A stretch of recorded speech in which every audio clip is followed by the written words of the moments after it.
Bonjour, pour en finir avec le sujet de Bac ES de maths d'Antilles-Guyane 2019, on va corriger le dernier exercice, celui de spécialité. Donc, petite déception pour beaucoup parce que c'était pas des graphes mais des graphes probabilistes, hein. Vous préférez l'autre partie, c'est vrai, c'est un peu plus simple, mais bon. Malheureusement, vous pouvez aussi tomber dessus. Donc la première question, toute bête, trouver le graphe probabiliste correspondant à l'énoncé, donc aucune difficulté, hein. Deuxième question, la matrice de transition, là c'est pareil, si on respecte bien l'ordre A et B, on lit directement sur le graphe et on trouve la matrice M sans problème.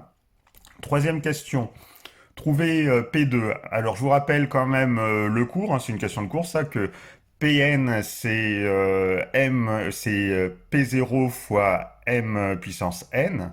Donc on cherche P2, on fait donc P0 fois M au carré. Et P0, c'était dit dans l'énoncé, P0, c'était la matrice ligne 0208.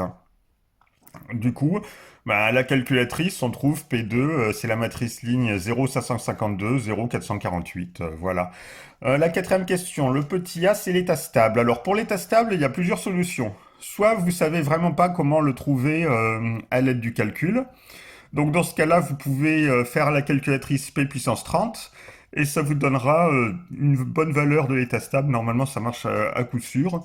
Mais c'est en dernier recours. Là, il faut appliquer le cours. Donc l'état stable, c'est quoi? C'est pour les grandes valeurs de n. On sait alors que Pn égale Pn fois m. Multiplié par la matrice ne change rien au résultat normalement. Donc on applique ça. En prenant Pn, on dit que c'est AB. C'est la matrice AB. On multiplie par la matrice de transition. Donc si on sait bien faire les calculs, euh, parce que là, la calculatrice ne va pas être utilisée. Donc là, il faut savoir multiplier des matrices, hein. Donc si vous avez un souci, vous pouvez laisser les commentaires. Et on trouve un système, hein. Première ligne, qui correspond à la première, aux premières valeurs trouvées, c'est 0,9a plus 0,3b égale a. Deuxième ligne, 0,1a plus 0,7b égale b. Et on n'oublie pas, comme on est en proba, on a toujours la propriété que la somme des probabilités fait 1. Et ici, les probabilités, c'est a et b. Donc ça donne bien A plus B égale 1. On a deux lettres A et B. Et on a trois lignes. Donc on n'est pas obligé de garder toutes les lignes, on peut en virer une.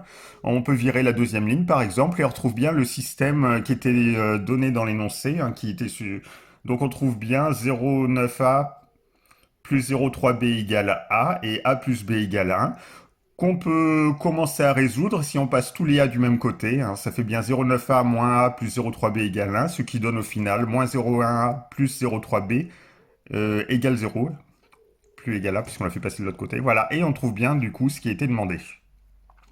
Pour la question B, on résout le système précédent pour trouver les valeurs de A et B. Alors bon ça, maintenant il faut plus faire comme on avait appris en troisième ou en seconde, hein. On utilise la résolution de système avec les matrices, hein. Pour rappel, si A fois X égale B, alors la solution grand X est égale à A-1B, où A-1 est la matrice inverse de A, et A-1B, on le calcule à la calculatrice, hein. Donc ici, on a A, c'est la matrice moins 0, 1, 0, 3, 1, 1. C'est celle qui correspond au système. Grand X, c'est la matrice colonne AB. Et grand B, c'est la matrice colonne 0, 1. Pareil qu'on trouve grâce au système précédent. Donc si on fait ça à la calculatrice, on trouve A égale 0,75 et B égale 0,25. Ça correspond donc à l'état stable.